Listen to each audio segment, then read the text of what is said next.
more books I got from the charity shop that I don't need. Let's see, how happy are you about getting your jacket on? I have 2 book reviews for you. One night can change your life forever. The blurbs. Hello! And welcome to another weekend reading vlog from me, Joanne, and my dog and books. It's raining outside. I'm not going to lie, kind of happy about it because it's been dry and very hot for quite a few weeks. So I'm embracing the rain. Patty's ready with her jacket, but wait, you see, Lucy, she's having none of it. Lucy, how happy are you about getting your jacket on? This is as far as we've got so far. She's not helping me. Patty's ready to go. I've got the waterproofs on. Do you want to help me, Lucy? Just if we can get this set up, maybe? No? Patty's ready to go. Nope. Let's see if we can get this on. And I might need 2 hands for this. Bit of progress has been made. Still not happy about it. But we're going to get your leads on. We'll go a walk. And I'm going to be listening to the last sort of hour of Leave No Trace by Jo Callaghan. Really good police procedural, which follows on, it's sort of book 2 of the 2 main characters from In a Blink of an Eye. We've got the main woman detective, and she's supported by, is it Aidlock, who is an AI detective. It's so good, it's pretty dark, but I'm really enjoying it. There was a lot of characters and stuff happening, so it's taken me a wee while to get tune in to who's who and who's within what plot line. So we're going to carry on with that, get that finished today and review it for you. And these 2 look raring to go.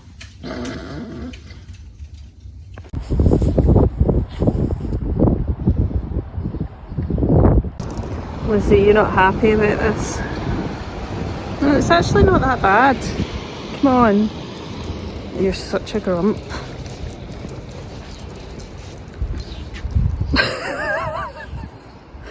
This is a fun walk, isn't it, kids? Now come on, stop being grumpy. So I'm not long back a run. It actually got dry, but it's still really mild and muggy, so I decided to go a run because when I was out walking the dogs, much to Lucy's annoyance,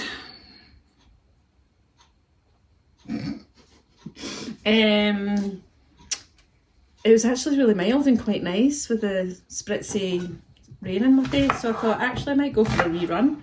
So, I'm currently making soup, so I'll show you some of that in a minute, but went the run, just came back, just walked them their second walk. They've had their lunch, despite what this face is telling you.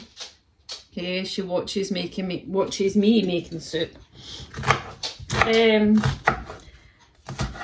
To be honest, I'm using this weather as an excuse to make soup. I'm a bit of a sweaty mess, right? I'm going to go for a bath. But, you know, I'll do it later. I'll do it before we go back out, obviously, maybe. So, while I was out running, because I've been reading this on audio, I finished Leave No Trace by Jo Callaghan. This is, look at how awesome's that large print. I ordered the large print version, but I was actually listening to most of it in audio because I got it on, it's on BookBeat. Actually, all 3 of Jo Callaghan's books are on BookBeat.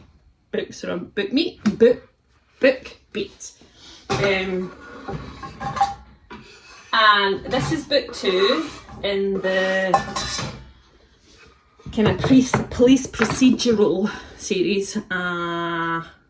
Who is it? DCS Cat Frank, who's the main detective, whose sidekick is Aidlock, the world's first AI detective. So in this one, which follows on from In the Blink of an Eye, although I would say this could also be read as a standalone. It says one detective driven by instinct, the other by logic.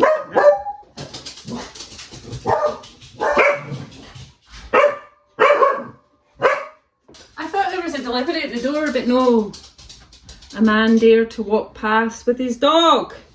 Of course. The drama. Apologies if you have any pets in the house who have been triggered by said barky bark. Anyway, where was I? So this is their first live case, because in book 1 it's a cold case, and it's pretty dark because they find the body of a man crucified on the top of Mount Judd, which is somewhere in England, and they start working on this case, but then they discover another man's body also crucified, and it appears that the killer is just getting started. So, as with many police procedurals, there's a lot going on. Excuse me while I get myself some, I'm making whatever soup I can with a leek that needs to be used, some carrots, potato, and maybe some broth seeds, do you call them broth? It's got like red lentils and the likes. Anyway, this goes in garlic chunks. It's just 100% garlic in your freezer and then shove it in and stuff. Very handy, because I cannot be bothered with the faff of chopped garlic. I am that person. I've got time for many things, but that's not one of them. Anyway, in this book there's a pretty gruesome crime. I would say it teeters on the level of gruesome of like Karen slaughter, but it's probably not quite as dark. And there's obviously then, because DCS Cat is working with the AI detective, there's a lot of like media scrutiny, so it's quite interesting to see like the media interest of this, but also the benefits of like working with AI, like how quickly they control through someone's social media accounts, CCTV footage and all that kind of stuff, but then why you also kind of need the human element. And the case is very interesting. There were times, I would say, where I got a wee bit confused, but that can happen when there's quite a lot of characters, or like, don't know, like we've just finished watching season 6 of the TV show This Is Connected, by the way, Unforgotten, and that is a TV police procedural, always really good shows, that normally starts out with about 3 different plot lines that you know, actually 1, 2, 3 or 4 different plot lines that you know start really distinctly different. You know that at some point there's going to make a connection, and at some point during that I'm like, I don't know what's going on or who's connected to what, which is kind of how I felt with this book. But I was cool with that, because sometimes I just think that's my brain. I gave In the Blink of an Eye 5 out of 5 stars. I still stick with that. I would say this is almost as good. It's like a good strong 4.5 stars. And there's good like sort of multimedia formats in here as you're looking at interviews. Obviously your text may be a bit smaller, and there's social media stuff as well, is it? So I quite like the way the interviews are done. It's actually done on audio really well, if you like audiobooks. And yeah, highly recommend if you like some good police procedurals. Lucy's tooting around here, you can see her, whilst I chop stuff in the hope that she's going to get some. So I now have a space for starting a new audiobook, and I've had one come in from the library and another on, and I've got quite a few saved down in BookBeat, so I'm actually not sure what I might pick up next. So I'll keep you posted. I'll see what I'm in the mood for. I started a non-fiction and then I was like, I wasn't really in the mood for it. But there's a Richard Osman's standalone one, which is called something Murders. That's it, because my memory is terrible. I might start that, but I'm not sure if I want something just completely different, so I'll keep you posted on that. And I am going to sit and have a cup of tea after this, because I've had a wee bit of a busy morning, and the other half is playing padel at the moment, so I've got the TV to myself. I mean, obviously I watch loads of stuff on my phone and iPad and stuff, but we only have one TV in the house. and it is the one TV that I can go to watch The Secret Lives of Mormon Wives. I watched the first season, which came out last year, but I only actually became aware of it through people in work like earlier this year, I think. And then I watched it all and I was like, oh my god, when's the next one? And it just dropped this month. So I need to sit down and watch this. But if you're interested in the soup I'm making, I have onion, a leek, carrots, potato. I'll add in a wee bit, I'll add in a wee bit of pepper. Maybe some rosemary or thyme. And I don't add in any salt, but that's just my own seasoning preference, because I always find, like, because I use, it's kind of like veg stock, but it's vegan bouillon. Get this in from any supermarket, so I use that as like my stock. I've tried taking all the bits of vegetables and stuff and freezing it and then turning it into stock, but I never keep up with it, and it never turns, and it just takes up space in my freezer, and so I stick with this stuff. But this does have like salt in it, so I tend not to add too much actual salt to the mix. And what I would do is add the stock. I'll show you. Add stock in to the soup, and then I'm going to add a broth mix. I don't know, like, it's called a Scotch broth mix, and I don't know if that's like, is that Scottish? Do you get it in other places? Unconfirmed. So I will add this in here,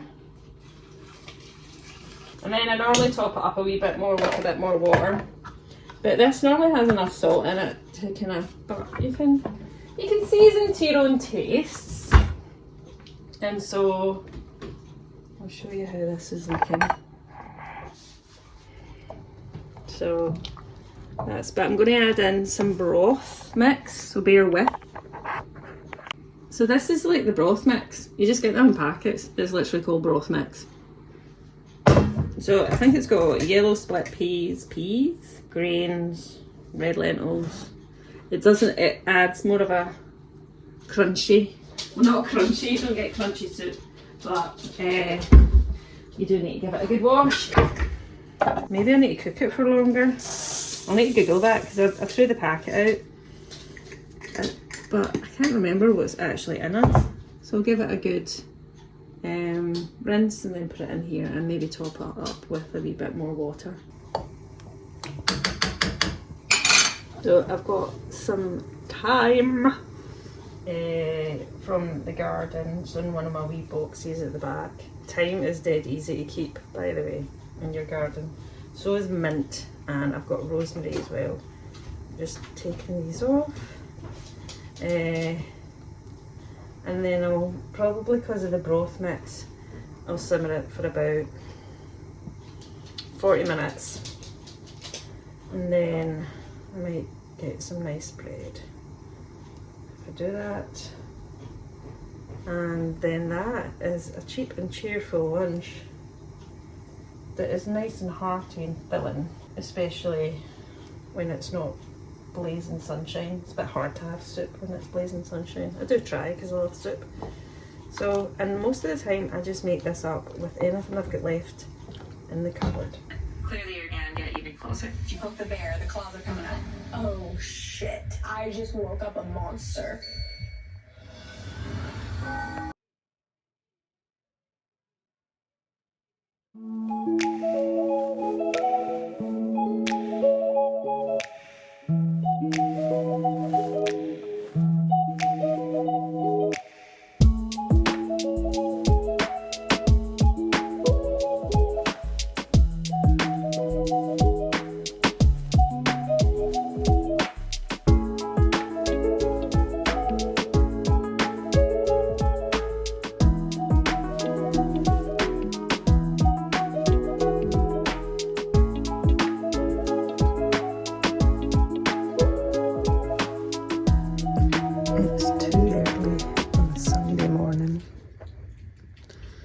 because this little one had me up for the toilet and I can't get back to sleep. So we've just came downstairs and I'm going to get hopefully finished this. It is really good. It is The Staircase in the Woods by Wendig. This is a naked cover. I actually think I've got the cover over there. So I'm going to get stuck into this, have my coffee and listen to that.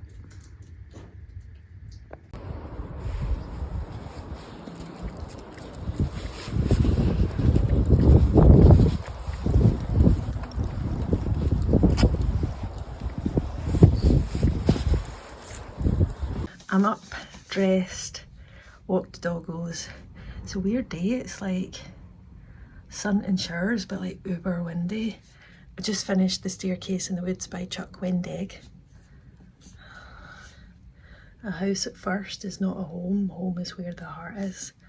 And I'm just going to let the thoughts percolate and then come back at you with a review. But I really enjoyed it. So this was I get every night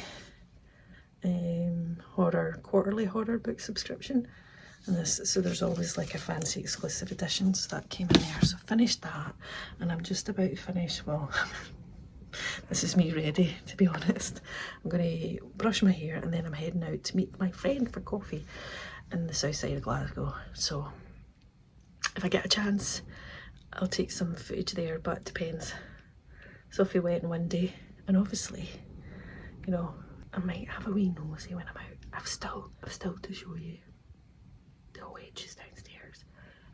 I managed to get a couple of books for like 50p each yesterday that I didn't need, but one of them was finally the version of Chocolat I wanted, so I couldn't say no, you know. So I'll show you that later. And I finally got some frames. I took my Bookish cross stitch and the lovely artwork that Paula, who's one of my YouTube subscribers, who's sent me these, and so I've been looking for ages. Anyway, I've been looking in charity shops and I've just never found them, but I managed to get, so I'll frame them later with you. But anyway, I better get going because I need to leave in 5 minutes.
coffee and cake with my friend, then had a wee tutor across some shops and charity shops. I actually bought 3 horror DVDs, so I'll show you them later, but when I came in, I had to come in and lie down because I don't know, right, when I have a pot of coffee, I'm normally like, make it 3/4 decaf, and I had 2 cups of actual coffee at the cafe and a slice of cake, and when I got home I was feeling proper sick, like really dizzy. This is why I don't drink a lot of caffeine. Yeah, I was just lying, I was sitting on the couch and David came back and he was making soup, heating up the soup a bit. It was me, and I had to come and lie down. Oh, so this is what you've got. Me feeling rough. But anyway, I finally got up after a wee nap. I highly recommend a nap, by the way. Highly recommend it. Stay, like, anyway, I have finished the Staircase in the Woods, so I'm going to start. Oh my gosh, Like a Love Story by Abdi Nazemian, which I think comes out this month, 5th of June, and then The Verifiers by Jane Peck, which comes out I think the end of June. So those are 2 I'm going to start just now, post nap, before I get up and do anything, because I'm feeling a bit dizzy. This is why I don't drink caffeine or eat much cake out with anything I bake, because I feel sick.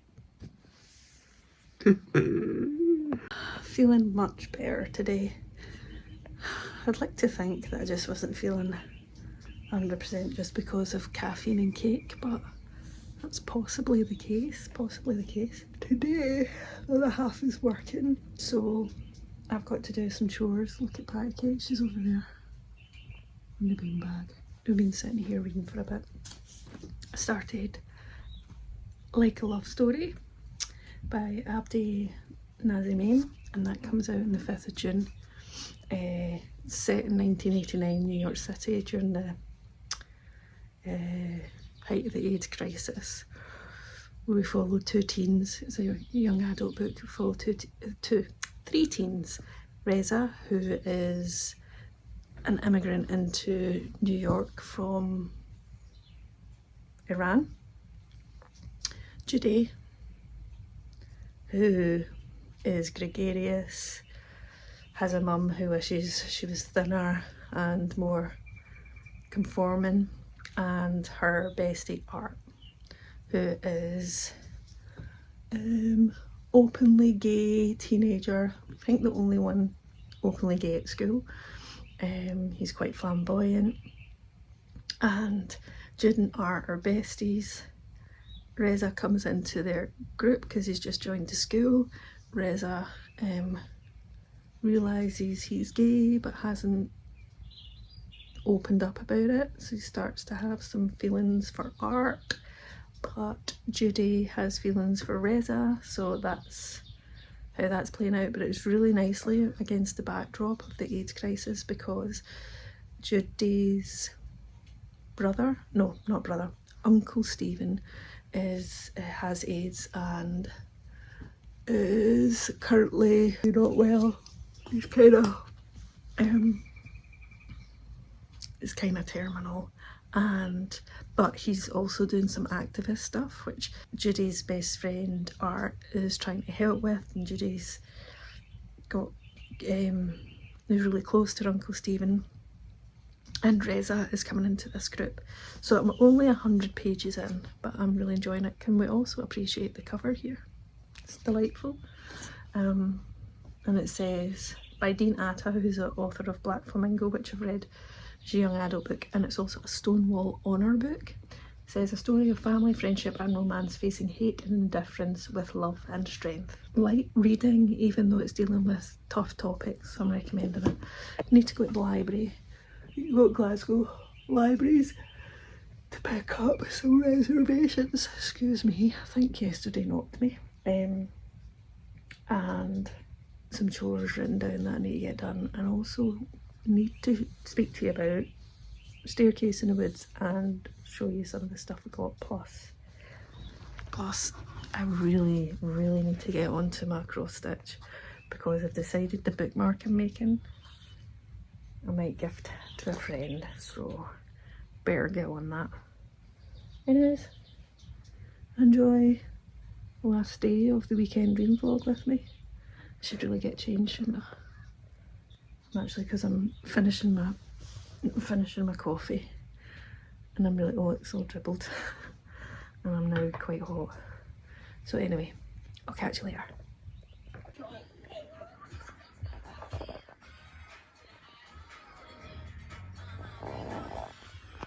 This is so neat. It's so good. Barbie girl, like, oh wait, these ones are cute too, like the demo. No, I love. The weather out there is wild. I've been out with these two and it's been pretty shoddy, but look what I've just planted. Right, despite the rain, I've planted a tiny French lavender tree, so it won't get too big. And the reason is because what I've had there was getting infested by ants, and from a quick Google, ants don't like lavender, so this is plan B. French lavender, I think, gets the bigger flowers. Anyway, and I've got the headphones on because I'm listening to a 2-part podcast about P. Diddy.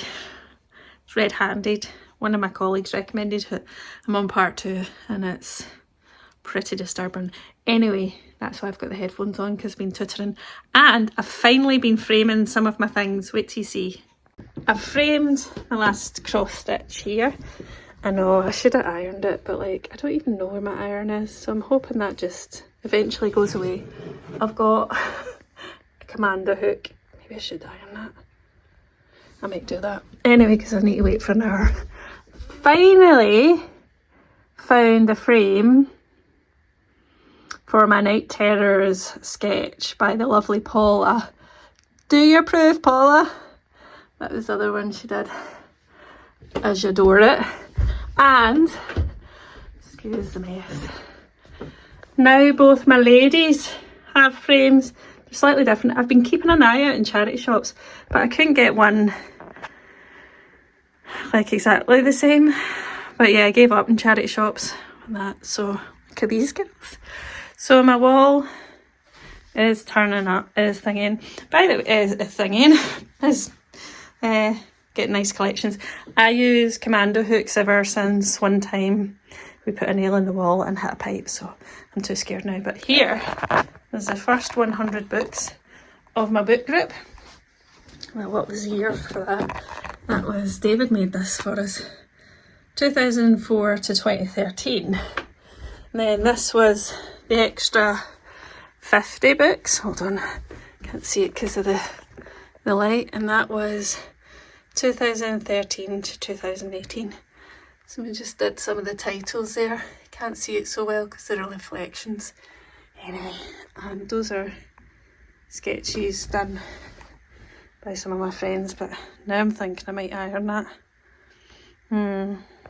Anyway, whilst I make those really difficult decisions to iron or not to iron, I need to find my iron, because like I legitimately don't iron anything. And then I'm getting my magnolia paint out because there's a couple of scratches on the wall that I need paint. And then I'm going to record Wednesday's video for you, which you'll see before this one, which will be my 5-star reads so far this year. I'm actually struggling to remember what they are, so I'll need to look at my story graph. So here. More books I got from the charity shop that I don't need, but it was all for a good cause. So, as you know, I was reading Chocolat, a reread for a book group another week. We had a meeting. Excuse me, we had a meeting the other week, and I'd previously unhauled an old copy of Chocolat, so I was reading it on my Kindle, and I really wanted, because it was one of the books one of the first books one of our members of book group had picked, and she passed away last year. I wanted the book again for my bookshelf because I unhauled it before she passed away, so I didn't think I would have to. Anyway, got it, and it was only 50p, so it's an utter bargain because I was determined not to get the movie cover, because who likes movie covers on books? Not me. Then I picked this one up, also for 50p. I actually got them all for 50p. So 4 books for £2. Utter bargain. And this is one I've read before on audio, and I really wanted to have a copy of it. It's called Wintering: The Power of Rest and Retreat in Difficult Times. And this is a lovely book, and I've actually gifted it to someone before. And it says, wintering is a poignant and comforting meditation on the following periods of lifetime. On the fallow periods of life. Times when we must retreat to care for and repair ourselves. And so it's really nice because it talks of things like Indian summer, and then actually and it's always one I thought I need, because I think when I read it might have been December, January time, and it starts in October. Making Ready, Hot Water, Ghost Stories, Slumber in November, December, Midwinter and Epiphany, and then it takes you through January, February, March, Survival, Song, Snow, Darkness, Hunger, and a really accessible book about getting through winter and the kind of challenging times that can have you. But it's also really good for when you have challenging times in your life and when you need to kind of take a step back and retreat and look after yourself. Highly recommend it, and also a stunning cover. Then, as you know, I love Kristen Hanna. The most recent book of hers I read was The Women. It was good. Didn't love it as some of her other ones, but it was good. And I saw this one, and rarely do I see Kristen Hanna books in the charity shop, I have to say, or at least not ones I have. And this one I've never read. It's The Night Road. Oh, no, it's just called Night Road. And it says, the consequences of one terrible night changes a group of young people's lives forever. Lexi and Mia are inseparable from the moment they start high school. Though different in many ways, Lexi is an orphan and lives with her great aunt in the trailer park, while Mia is a golden girl blessed with a loving family and a beautiful home. They are nonetheless recognise something in each other, and Mia comes to rely heavily on Lexi's steadfast friendship. The summer they graduate is a time they'll never forget. A summer of love, best friends and shared confidences, but then one night changes them forever. As hearts are broken, loyalties challenged and hopes dashed, it's time to leave childhood behind and face a new future. I have no idea what it's about, but I'm very excited to read it. Let me know if you've read this one. And then, I'm also a massive Karen Slaughter fan, and this is one that I've not read. I think, yes, it's a Will Trent novel. Let me know, because I've only read a couple of Will Trents, 2 maybe, and do you need to read them in order? Because for some reason I keep thinking I could probably read them as a standalone. Anyway, this cover and its title engrossed me. It's After That Night. One night can change your life forever. The blurbs. Sarah doesn't think anything about that night, about the attack, about the way it tore her world apart, about the man who did it, now safely behind bars. She thought that night was over until a new victim appears. And now a young woman's life depends on Sarah uncovering exactly what happened after that night. Ooh. I'm here for this. I'm here for this. So yes, friends, 4 brilliant bargains for just £2. You can't beat it. You can't beat the charity shop. And to be fair, I went in mostly looking for frames, and then I can't resist looking at the book section, but I was very restrained, says me. I was very restrained. Also, I still need to catch you up my review of Staircase in the Woods, which I think is a solid 4 and a bit, or 4 and a bit stars for me. So stay tuned for me to give you my review before finishing up this vlog. I just need to get the words together for it. So that's us at the end of another weekend reading vlog. Thanks for watching along, but it's not time to go quite yet because I have 2 book reviews for you. I don't know which one to tell you first. Let's maybe start with the slightly more negative view. So as you know, I told you about Annie Bot. She's a bot and she was created to perfectly match Doug, who basically wants her as some sort of perfect girlfriend, wears what he wants her to wear, does what she wants him to do, yada yada.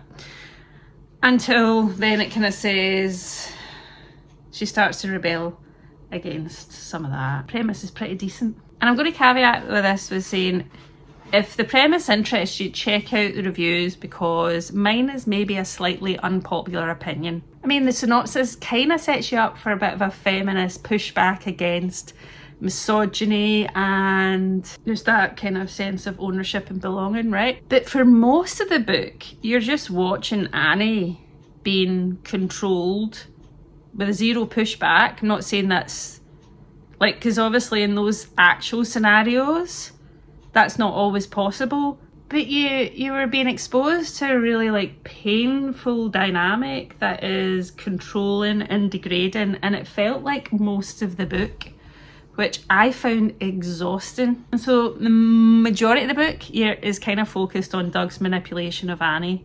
And I get that's partially the point. So it feels like a book more about power and abuse rather than a book that's trying to critique that and what's wrong with that. It just felt like I was watching it happen over and over again, which was exhausting and deflating to read. Doug is genuinely horrific. So is his mate, was it Ronald or whatever his name is?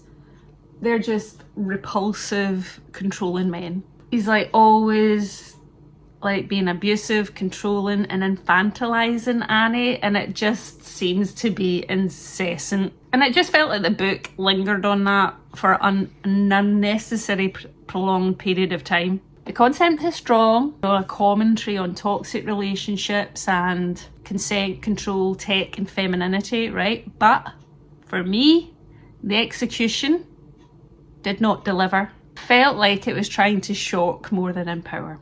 That is my opinion in the book. Not everyone agrees with me, and that's all good. So don't necessarily let my review put you off. Maybe just check out reviews around this before you pick up. Because I could imagine for some this could be a very triggering book. And then we have a really positive review with A Staircase in the Woods by Wendig. This is a must read for eerie, creepy horror fans. A story about 5 friends when they're kids go camping in the woods, and then all of a sudden a staircase appears. Their friend Matty goes up it and disappears. 20 years later, they reunite as adults to try and kind of figure out what happened. So that premise, and actually when I was reading it, was giving me It by Stephen King vibes. Not that there's a creepy clown in it whatsoever. If you get correct clown phobias, there isn't. But that sort of coming of age, group of friends facing fear and tragedy and all of that, and then them being adults and going through some of that, that's where I was getting similar vibes. It's a mix of like creepy dread, supernatural mystery, as well as pretty kind of deep emotion about friendship and trust and a sense of belonging or not with regards to the group of 5 friends. It was also at times genuinely horrific to read. I'm not going to say why, but just bear that in mind for all you like non-horror fan readers. It is horrific at times. It does feel like sort of childhood trauma meets otherworldly force in some shape or form. And Wendig in this book does a really good combination of mixing the kind of psychological with the supernatural. And I loved how the story just kept me guessing. Like, I had no idea where this was going to go. It's a horror with heart. It was gripping, unsettling and unexpectedly moving. moving. Yeah, unexpectedly moving. So, recommend this. Not so much this, but you check out reviews and see if any of those are your bag as well. So, finished those and I started, what did I start? Julie Chan is Dead. Started listening to that on Libro FM. I haven't finished it yet, so I'll be finished it hopefully in the next weekend reading vlog, so I can give you a review of that then. The premises, which I quite like, is Julie and Chloe Chan are twin sisters who are estranged, and Julie is, they're a bit like complete opposites. Julie is kind of just about surviving in life, but doesn't love life as much as her very influential online influencer, mega wealthy sister Chloe, who has this TikTok, YouTube, Instagram, online premise. She's a massive influencer, grew up in a much more sort of privileged family life, and to everybody it seems like she has everything she wants. And then Julie, I think, somehow turns up, I can't remember how, at her twin sister Chloe, the influencer's house, to discover her sister is dead. And for some reason, Julie decides that when she calls the paramedics and there's a wee bit of, and she sees the house that her sister has and the life her sister has, she might just mislead the paramedics into believing that it's Julie Chan that is dead and not her influencer sister Chloe. And that there is where the story begins. I'm a good chunk through. I'm really enjoying it. It's good on audio. And so I'll keep you posted in the next weekend reading vlog. And in next weekend reading vlog, my mum is over again. So looking after her for the weekend and hopefully take her out and about. I'm going to look, the weather's looking mixed. So we may go out and about to an out of town sort of shopping centre where I can hire a wheelchair for her and we can go out and have a tutor around. You know, doing the usual, maybe checking out a bookshop too, crafty hobby things. So keep me posted and you can watch us on that journey the weekend after this one. Anyways, thanks as always for watching, for liking, and if you do, thank you also for commenting. If you don't know what to comment but would like to let me know you're here, please give me a sunshine emoji. And if you don't already, please do subscribe. I would love you to follow along and watch some of my videos if you would like to. And I look forward to seeing you in another bookish video very, very soon. Cheerio!